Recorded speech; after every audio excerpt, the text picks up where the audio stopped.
ఉన్న బంగారాన్ని విడిపించి ఆ రోజు ఆన్లైన్ రేటుకే మేము కొంటాం. Sharma gold company. నమస్కారం, సుమన్ టీవీకి స్వాగతం. ద్వాదశ రాశుల వారికి ఈ మే మాసం అంతా ఏ రకంగా ఉండబోతుంది, నవగ్రహాల స్థితిగతులు ఎలా ఉన్నాయి, ఎటువంటి ఫలితాన్ని అందిస్తున్నాయి అనే విషయాన్ని తెలియజేసేందుకు మనతో పాటు ఉన్నారు జ్యోతిష్య రత్న, జ్యోతిష్య చక్ర వైభవ నిపుణ డాక్టర్ రాళ్లపల్లి రవికుమార్ గారు మనతో పాటు ఉన్నారు. గురుగారు నమస్కారం అండి. నమస్కారం. గురుగారు, ద్వాదశ రాశుల వారికి ఏ రకంగా ఉండబోతుంది మే మాసం అంతా అనే విషయాన్ని తెలుసుకునే ముందు నవగ్రహాల స్థితిగతులు ఏ రకంగా ఉన్నాయి వాళ్ళ మొత్తం అంతా కూడా. రవి గ్రహం వచ్చేసి మనకి వృషభ రాశిలో ఉన్నారు. అలాగే కుజుడు వచ్చి మనకి మీన రాశిలో ఉన్నారు. అలాగే రాహు వచ్చేసి మనకి అదే మీన రాశిలో ఉన్నారు. అలాగే గురువు వచ్చి మనకి 1 మే నుంచి గురువు మారుతున్నాడు కాబట్టి గురువు మనకి వృషభ రాశిలో ఉన్నారు. అలాగే శని స్వస్థానమైన కుంభరాశిలో ఉన్నారు. అలాగే శుక్రుడు వచ్చేసి మనకి మేషరాశిలో ఉన్నారు. కొన్ని రోజులు మే 15 తారీఖు తర్వాత నుంచి మటుకు వృషభ రాశిలోకి వస్తాడు. అలాగే ఆఖరిగా వచ్చి బుధుడు వచ్చేసి మటుకు మనకి వృషభ రాశిలోకి వస్తాడు. ఇప్పుడు మనకి నర్మదా నది పుష్కరాలు కూడా స్టార్ట్ అండి 1 మే నుంచి. మనం ఎప్పుడైనా సరే ఒక రాశి నుంచి ఇంకో రాశికి గురువు మారినప్పుడు ఎలా చూసుకోవాలంటే, పుష్కరాలు ఎప్పుడైతే ఆరంభం అవుతాయో ఆ రోజు నుంచే మనకి గురువు ఒక రాశి నుంచి ఇంకో రాశిలోకి మారుతున్నట్టు అనమాట. బట్ 1 మే నుంచి మటుకు మనకి వృషభ రాశిలోకి గురువు ప్రవేశించాడు. ఈ సంవత్సర కాలం అంతా కూడా మనకి కేవలం ఒక సంవత్సర కాలం ఉంటాడు. సంవత్సర కాలం. అందుకే 12 రాసులు కాబట్టి 12 ఒక్కొక్క సంవత్సరం కలిపితే పుష్కర కాలం అంటారు మనం. సో అందుకే 12 సంవత్సరాలకి పుష్కరం అంటారు. గురుగారు, మకర రాశి వారికి ఎలా ఉండబోతుంది ఈ మే నెల? వాళ్ళకి కూడా శని నడుస్తుంది కదా, ఎండింగ్ స్టేజ్ లో ఉంది. సో మరి ఎలా ఉండబోతుంది వీరికి? మకర రాశి వారికి నక్షత్రాలు వచ్చేసి ముందుగా ఉత్తరాషాఢ 2, 3, 4 పాదాలు, శ్రవణం 1, 2, 3, 4 పాదాలు, ధనిష్ట 1, 2 పాదాలు. ఈ రాశి వారికి మొన్నటిదాకా ఈ శని ఉధృతి ఎక్కువగా ఉంది. అలాగే గురుబలం లేదు. అంటే 2 సంవత్సరాల నుంచి గురుబలం లేదండి. ఒకటి తృతీయ స్థానంలో గురువు ఉండడం 1 సంవత్సర కాలం, మొన్నటిదాకా 30 ఏప్రిల్ దాకా 4వ స్థానంలో ఉండడం. సో 2 సంవత్సరాల నుంచి గురుబలం లేదు. అలాగే రాహు బలం లేదు. అలాగే కేతు బలం లేదు. అలాగే ఏలినాటి శని. మొత్తం 4 గ్రహాల ఇంపాక్ట్ చాలా ఎక్కువగా ఉండేది. దేవుడిదల 1 మే నుంచి మనకి గురుబలం పరిపూర్ణంగా ఉంది. అలాగే రాహుకేతులు కూడా తృతీయ భాగ్యస్థానంలో చాలా బాగున్నారు. ఏలినాటి శని కూడా వెళ్ళిపోతుంది ఇంకా నెక్స్ట్ ఏడాది ఏప్రిల్తో, కాబట్టి వెళ్ళిపోతే ఖచ్చితంగా ఈ సంవత్సరం మేలు చేస్తుంది. కాబట్టి ఖచ్చితంగా ఈ రాశి వారికి పట్టిందల్లా బంగారం చెప్పుకోవచ్చు. శ్రమ, కాలం, ధనం వ్యర్థం కాకుండా ఉంటుంది. అవసరానికి డబ్బులు సమకూరుతాయి. రావాల్సిన బాకీలు వసూలు అవుతాయి. షూరిటీస్, స్పెక్యులేషన్స్ కలిసి వస్తాయి. షూరిటీస్ పెట్టవచ్చును, స్పెక్యులేషన్స్ కలిసి వస్తాయి. మధ్యవర్తిత్వం వహించవచ్చును. అలాగే వ్యాపారస్తులకు పట్టిందల్లా బంగారం చెప్పుకోవచ్చు.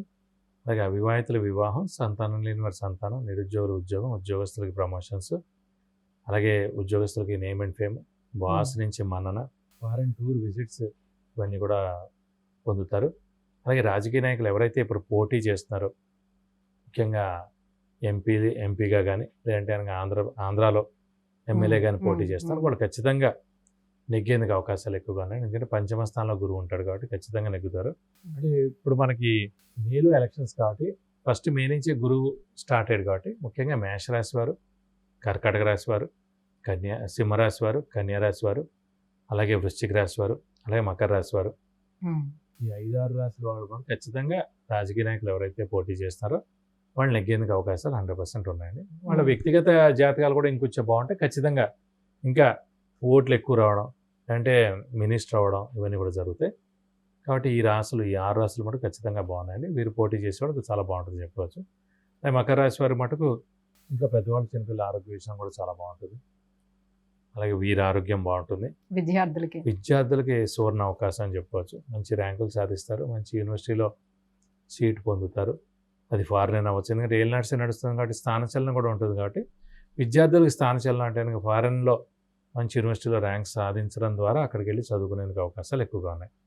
అలాగే ఏలినాటి శని నడుస్తుంది కాబట్టి స్థానచలనం ఉంటుంది.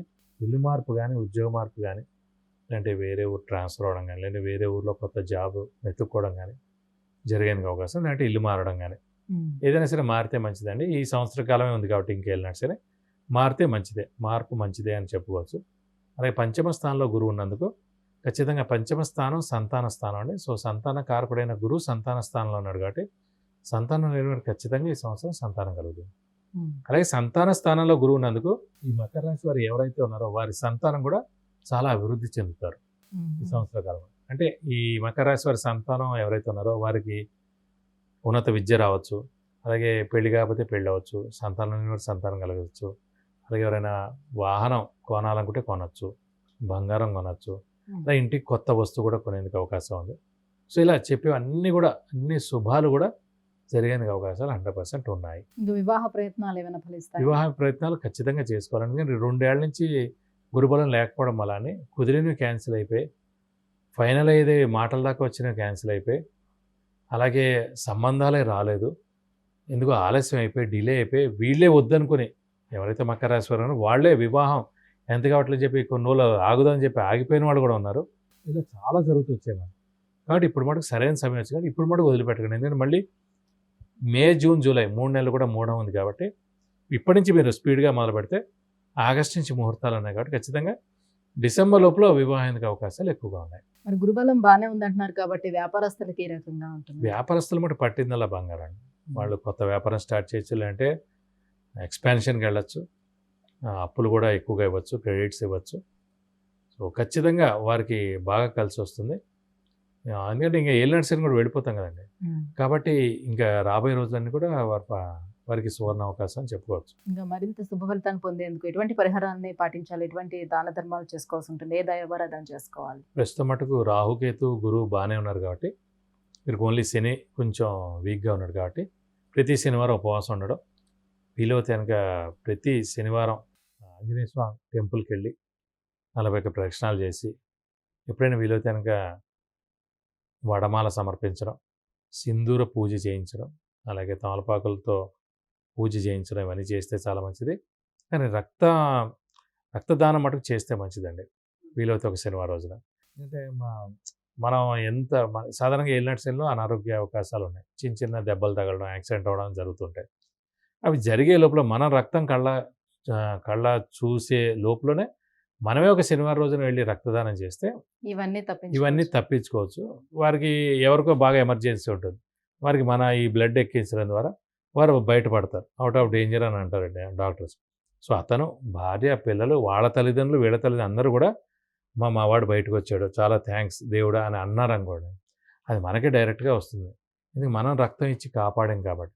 సో మనకి ఏ అనారోగ్యం రాదు, మనకి ఏ యాక్సిడెంట్ అవ్వదు, మనకి ఏం సర్జరీలు అవ్వో, మనం బయటపడిపోవచ్చు. ఒక చిన్న రక్తదానం చేయడం ద్వారా ఒక శనివారం రోజున మనకి ఏ అనారోగ్యాలు రాకుండా మనకి ఆరోగ్యం కూడా బాగుండేందుకు అవకాశాలు ఎక్కువగా ఉన్నాయి. గురుగారు, మకర రాశి వారికి ఈ మే నెలంతా ఈ రకంగా ఉండబోతుంది, ఎటువంటి పరిహారాన్ని పాటించాలనే విషయాన్ని తెలియజేసినందుకు ధన్యవాదాలు. నమస్కారం. విద్య, ఉద్యోగం, వాహనం, వ్యాపారం, వివాహం, ఆరోగ్యం, ఆర్థికం, గృహం వీటన్నిటికీ సంబంధించిన విషయాలను తెలుసుకోవాలంటే కింద స్క్రోల్ అవుతున్న నెంబర్కి వాట్సాప్ మెసేజ్ చేసి గురువు గారి అపాయింట్మెంట్ ను పొందవచ్చు.